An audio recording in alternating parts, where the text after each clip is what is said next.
Hey everyone, today we're going to be discussing Dale Hausner, the serial shooter from Phoenix, Arizona. But first, we got to make a drink, and I'm going to give you a great recipe to make a super easy margarita. So let's do this. All right, today we're going to be using some good old Kirkland tequila. All you have to do is do a little glug glug of your tequila.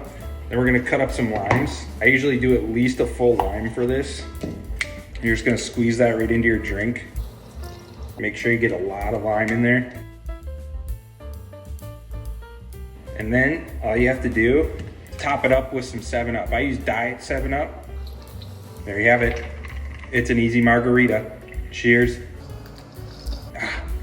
Yep, it's good. All right, let's head upstairs. We're gonna talk about Dale Hausner, the serial shooter from Phoenix, Arizona. And we're here. Gotta get my drink. Yeah, it's a good one. So Dale Hausner, the serial shooter of Phoenix, Arizona, has a pretty crazy backstory. Oh, first of all, so I went to the doctor's office this week and got my annual physical, and on on the paperwork, they ask you all these questions, and one of the questions was, do you drink alcohol? And I'm like, yeah, sure. Then the next question is, how many drinks per week do you have? Now, I don't know what the regular person has. I live in Wisconsin. My wife and I will have drinks once in a while. This paperwork basically said, if you have more than 4 drinks in a day, more than 2 times a year, the doctor may want to talk to you more about your alcohol consumption. And I'm thinking, 4 drinks in a day, more than twice a year? Like, are we just way above average here in Wisconsin then? Because I feel like that seems not like that much alcohol. I don't know. Sure. Moral of the story is I got my physical done. My doctor looked at it, didn't even give it a second thought. So I think that's just something standard that they have in their paperwork. And didn't really matter to him because we're from Wisconsin, I think. I don't know. So let me know in the comments, A, if that's normal, and like how many drinks do you typically have in a day if you're drinking? Is it just 1 or 2, or do you do more? So let me know. I'm curious. So it is late 2005 in Phoenix, Arizona, which had a population of about 1.6 million people at the time. And every couple days or so, or once a month, it just seemed like the crime rate was starting to have an uptick a little bit because they would constantly hear about random shootings in the news. No one really thought much of it because every time you hear it in the news, it's just a shooting, right? Another one occurred, another one occurred. No one really put 2 and 2 together until police started looking closer at these shootings and started to get a little suspicious that something else might be at play here. They started linking all of these shootings together and kind of thought in their head, I think this might be one person or 2 people doing this. And the police and investigators started coming out and saying, hey, we believe there's a serial shooter among us, and they're going around town killing at random. But that's all they had to go on. They were able to match like a few bullets and things like that to all these shootings around the area, but that's it. So they kind of put the public into a panic a little bit, and this is how our story is going to start today.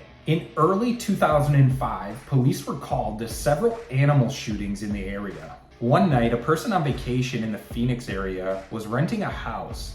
They noticed a horse was laying on the side of the road and was bloody, which obviously is not a normal encounter, so they called the police and was like, hey, there's an animal, a horse, out on the side of a road, and it's bleeding everywhere. Maybe come look at this. When the police arrived on scene, the horse was dead, and after careful examination, they found 5 bullet holes in the carcass. One of the bullet holes pierced the horse's lung and essentially caused it to drown in its own blood. There were several other reports before and after this that were reported in the area. However, the same day that horse was shot, there was a more sinister plot at play. The person responsible for shooting all of these animals in the area was now upping their MO and was targeting people. David Estrada was a local musician that just turned 20 years old and was living with his mother. His mother always encouraged him to follow his dreams. She loved to hear him sing, and she thought he had the talent to go places. On June 29th, 2005, David had a plan to meet a friend and go on a road trip together. After saying goodbye to his mother, David left their house with his guitar strapped to his back. His plan was to head to San Francisco before heading to New Mexico, then finally back home. The night David Estrada left, police received a phone call that there was a person laying on the ground drunk near a fast food restaurant. When police arrived, they quickly realized that David wasn't moving, and in fact, he had been shot and killed and was laying on the side of the road. Again, just like the horse, David was shot through the lung and basically suffocated in his own blood. However, investigators had nothing to go on. They canvassed the area, questioned everyone that they could find, but no one saw anything. As news reports started flooding the area about another random shooting, there were two people that were listening intently. Brothers Jeff and Dale Hausner were watching the news that night and got a big smile on their face. Dale Hausner grew up on the streets of Phoenix, Arizona, so this area to him was very well known. He was the youngest of 5 brothers, one of them being Jeff. Their family was poor, and Dale could usually be found listening to the radio. He loved listening to the boxing broadcasts as he grew up. His passion for boxing shows through some of his family videos. All of the brothers can be seen outside wearing their boxing gloves and just going to town on each other. This passion actually grew to where Dale eventually landed a gig broadcasting the boxing matches at night over the radio. Dale got married at the age of 18. His wife already had a child, but he also had a child with her. He quickly adopted the other child as his own. By the age of 21, Dale was divorced from his first wife and on to his second. It was actually said he married her the day after he signed his divorce papers from his first wife. They went on to have 2 kids together. When those 2 kids were fairly young, there was a tragic accident in the family. Dale, his wife, and 2 children were driving home one night when his wife lost control of the vehicle. She plunged the vehicle through a guardrail and into a river. Dale's 2 children were strapped to car seats in the back. Dale quickly got out of the car along with his wife, but the kids were trapped. The car was sinking fast, so Dale quickly went underwater to try to get them out. He continued to go underwater time and time again, but only came up with handfuls of glass every time. Eventually, he had to give up and swim to shore because he was in danger of drowning himself. His 2 children died in that accident. After the accident, Dale told one of his brothers that he felt empty inside. He didn't know what to do with his life anymore, and he felt like he could never love again. Dale and his second wife quickly divorced because of the trauma of the accident. They just could not keep it together. By the age of 30, Dale fathered a daughter with another woman. He loved his daughter to the fullest. However, his heart was still sunk at the bottom of that river with his last 2 children. He just felt empty still. Nothing could bring him out of this funk.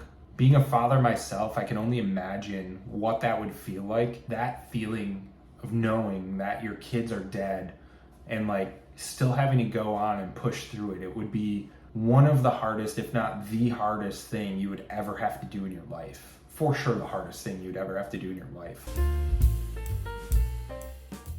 Now, as time has passed, Dale has kind of sunk. He doesn't know what to do with his life. He's really feeling down, depressed, can't hold a steady job. He currently found himself working as a janitor at a local airport. Not making that much money as a janitor, he also turned to selling stolen liquor out of his car. This little business that he had was actually pretty lucrative. He would literally steal bottles of liquor from a gas station or a convenience store, pull up into the airport parking lot, and sell the liquor out of his vehicle. He actually had such a customer base that he brought his older brother on to work with him. Dale's older brother, Jeff, was unemployed and basically had nowhere to go, so he hitched his pony to Dale and helped him sell liquor out of his car. Obviously, with the 2 brothers already taking part in deviant behavior, they just escalated things from there. Since the random shooting of David Estrada, there have been 13 other shootings across the area, and it's believed that Dale and his brother Jeff were responsible for all of them. This included the slaying of several other animals, the destruction of property by means of arson, and one other murder. On the night of November 11th, 2005, Nathaniel Hausner, aged 44, was murdered while attempting to protect his dog from being shot. So if you can imagine the whole story, it is probably like 1 o'clock in the morning. A car drives past you and starts shooting at your dog that you're walking. You jump in to try to protect your dog and end up getting shot and killed protecting your dog. This was the tragic story for Nathaniel. So the 2 murders, along with the 12 other shootings that happened in the area, police were now suspecting a serial shooter was on the loose, but they still had nothing to go on. Since it was so late at night, usually when these shootings took place, there were very few witnesses. They were forced to just wait for the next shooting in hopes that they would be able to uncover some sort of evidence that would lead to an arrest. Unfortunately, they didn't have to wait long for the next shooting.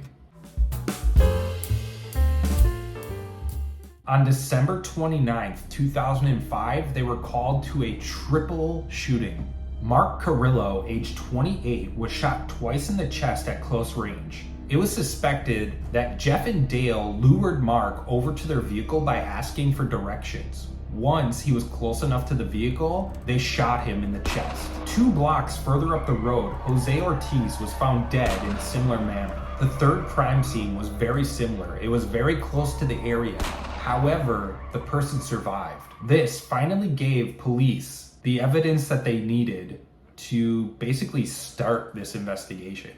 During the third shooting, they were actually able to get a vehicle on camera. How they realized it was the vehicle was it drove past the camera, stopped, came back, and there was a cat walking on the side of the road. All of a sudden, that cat jumped about 3 feet high in the air and took off running. Now, police weren't sure if that vehicle turned around and took a shot at that cat and that's what made the cat jump, because it was in the general area that the third victim was shot. Either one of 2 things happened. They drove and tried to shoot the cat, which made the cat jump super high in the air and run away, or it was a super quiet night and the cat heard the gunshot go off for the third victim and the cat got spooked and jumped up in the air. Either way, they knew that vehicle was responsible for the shooting just because that was the only vehicle in the area at the time. Another piece of evidence that really solidified the serial shooter theory was they found a bullet at these crime scenes, and ballistic evidence actually matched it to David Estrada, who was murdered previously. They now confirmed their suspicion that there was a serial shooter on the loose, and they had to go public with it to warn everyone not to go out walking at night. Once they went public with this information, gun sales in the area rose by about 50%. Everyone was scared. If you could imagine, there were now like 20 random shootings across the area at this point, and they were targeting random people. Also, I believe at this time, and you can correct me if I'm wrong in the comments, I believe there was also like another serial killer on the loose in the Phoenix, Arizona area. So police had to basically navigate that water as well. There was probably a lot of confusion with the public as to what was going on. You had basically 2 serial killers on the loose and everyone was a target. So I would not want to be an investigator or a police officer during this time. They had their hands full. Police put out a bulletin to the surrounding police forces asking them if they had any random shootings in the area and to send them all the information. With the information they collected, they found out that there were like 2 other murders in the surrounding area that were most likely done by Dale and Jeff. 4 months after the triple shooting that claimed 2 lives, Jeff introduced Dale to his friend Sam Dietman. The only reason Jeff brought Sam Dietman into the mix was he actually found a job and a girlfriend and was basically trying to make something of his life again. So he brought his friend on to pretty much take over for him, which is kind of crazy to think about. You basically bring someone on to take over for you to go out and kill people. That's pretty sick if you ask me. I don't know why he wouldn't just want to leave and be done, but apparently he wanted to support his brother and not leave him high and dry because they need a driver and a shooter. So he brought on Sam Dietman. Sam was 31 and had a long history of petty crimes. Shoplifting, drunk driving, a bunch of traffic citations, like pretty much everything. The one thing that Sam and Dale bonded over was that they both had lost their children. Now, Dale lost his children in a little more tragic way, where obviously they died in the car accident, but Sam lost his children in a divorce. The two quickly bonded over their shared losses and became really good friends. They were angry at the world. They weren't sure how the world could treat them this way. Nothing was their fault because they're great people in their minds. So they were basically against the world. Everything was unfair and it was just them against everyone. I might need another one before this video. So chalk it up to 2. Doctor, I'm sorry, I'm gonna have 2. And then probably later I might have another couple. I don't have a problem, I don't think. So, sorry. So soon after Dale and Sam meet, they bond over the loss of their kids, and they finally make a pact to start the random shootings again. There was like a little breath of air in the community at the time because they haven't had that many random shootings in the area for like a couple months. So everyone was able to breathe, take a breath. Nothing is really happening. Everyone's starting to calm down a little bit. Then Dale and Sam make this pact of like, hey, this is what me and my brother were doing, so we should keep doing this. And now the shooting sprees start again. It was May 2nd, 2006, almost 5 months after the last shooting. Claudia Cruz was walking home from work after completing her night shift. Sam Dietman pulled the trigger and a shot rang out and a vehicle sped off. Claudia was left for dead on the sidewalk. She was shot with a shotgun at close range, most likely with the same tactic that they used on their triple shooting, where they called her over to ask for directions and then shot her in the chest. However, Claudia didn't die right away. Ambulances were able to come and get her, and she actually died in the hospital while in surgery. Investigators were able to quickly link this to the serial shooters again, just by the way everything happened. So they now knew that this long break was over, and they had to get back to work to try to find these people.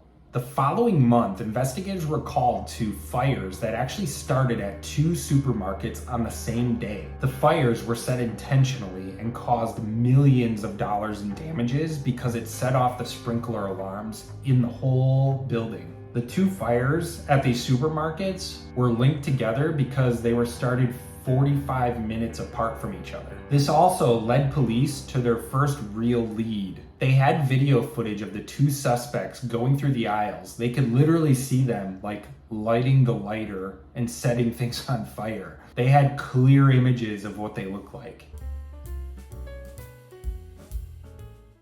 Police plastered these videos all over the news, and someone called in and said, hey, I know one of the people in those videos. It's Sam Dietman, and he drinks at this local bar that I always go to.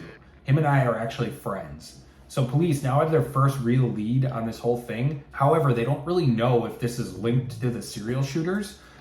They just have arson at this point. So they follow up with this lead and they try to get this friend to actually get Sam Dietman to come back to the bar. Also, this person that could identify Sam said, hey, I was drinking at the bar one night, and Sam actually said that he was responsible for all the shootings in the area and was kind of like bragging about it. So now investigators are like, are these 2 linked? They might be linked. So they might also have arson on their hands, as well as like the 30 shootings that have happened across the area. So now investigators are chasing this lead that might lead them to the people they've been looking for this whole time, the serial shooters. So again, they tried to get this friend to get Sam over to the bar for a drink, but Sam was a little occupied that night. On the same night that the supermarkets were set ablaze, Dale and Sam were hunting for their next victim. Paul Patrick was walking to a gas station nearby to purchase a pack of cigarettes. He heard a car pull up close to him and a shot rang out. Next thing he knew, he was laying on the ground and couldn't really breathe. Once he fell to the ground, he knew he'd been shot. Then the unexpected happened. Someone walked up to him with a gun.